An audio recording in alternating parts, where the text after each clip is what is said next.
Thank you so much, Dr. Willis, for the opportunity to come and talk to you. Thank you so much to ASF and to the Alabama Humanities Foundation for this opportunity. All right, this is Thomas Malthus.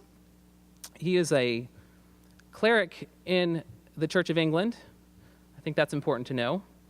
And he is not so keen on relief. He thinks poor relief is going to create a big problem, and it needs to be altered considerably. And most importantly, this reflects his views on population. Okay.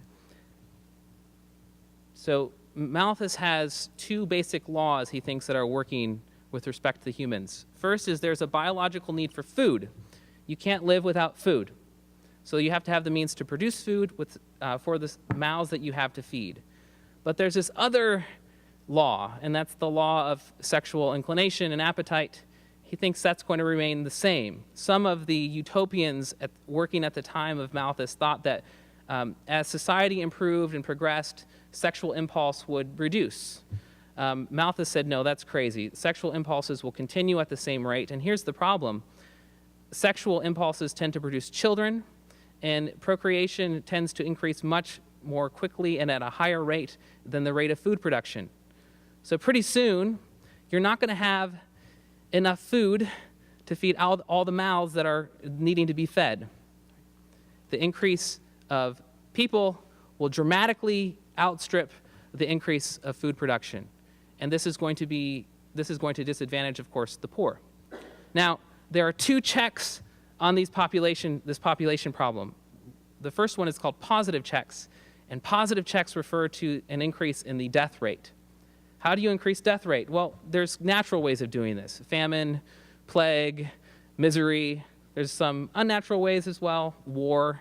Right? This is a way to increase the death rate. And then there are negative checks, and these are ways to decrease the birth rate.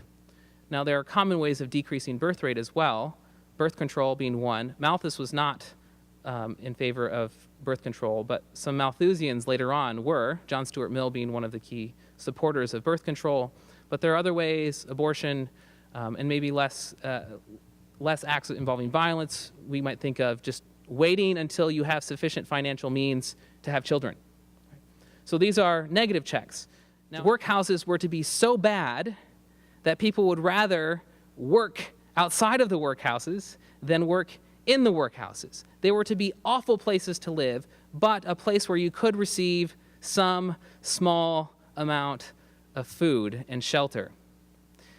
The workhouses were places that were stigmatized so that people would not want to be in them. You want to incentivize work, not relief. Workhouses were often so bad that people would rather be in prisons than in the workhouse. Sometimes the food provisions in prisons were better than the food provisions in the workhouses. Let's look at the text. So back in the first scenes, we have these two philanthropists who come to Dickens asking for a donation. And here's how comes to Scrooge asking for a donation, and here's how Scrooge responds. Are there no prisons? Plenty of prisons, they replied. And the union workhouses, demanded Scrooge. Are they still in order, in operation? They are. I wish I could say they are not. The treadmill and the poor law are in full vigor then, said Scrooge. Both very busy, sir. Oh, I was afraid from what you said at first that something had occurred to stop them in their useful course. I'm very glad to hear it. They respond, under the impression that they scarcely furnish Christian cheer of mind or body to the multitude, a few of us are endeavoring to raise a fund to buy the poor some meat and drink and means of warmth. We chose this time because it is a time of all others when want is keenly felt and abundance rejoices. What shall I put you down for? Nothing. You wish to be anonymous? I wish to be left alone. Since you ask me what I wish, gentlemen, that is my answer. I do not make myself merry at Christmas, and I can't afford to make idle people merry. I help to support the establishments I have mentioned. They cost enough, and those who are badly off must go there. Many can't go there, and many would rather die. If they would rather die, said Scrooge, they had better do it and decrease the surplus population. Right? Decrease the surplus population. That's Malthus. Right? Workhouses, treadmills, prisons. Right? This is the new poor law. Let's consider another scene, and this is from the third stave, The Ghost of Christmas Present. Takes them to the home of the Cratchits. There's that famous scene where Tiny Tim says, "God bless us, everyone." And Scrooge is looking on, and he says, "Spirit, tell me if Tiny Tim will live." And the ghost responds, "I see a vacant seat in the poor chimney corner and a crutch without an owner, carefully preserved. If these shadows remain unaltered by the future, the child will die." "No," Scrooge says. "No, kind spirit, say he will be spared." "If these shadows remain unaltered by the future, none other of my race will find him here." "What then? If he be like to die, he'd better do it and decrease the surplus population." Right? Here, the words, Malthus's words, which Scrooge parroted earlier, get turned on him, and it's a stinging rebuke.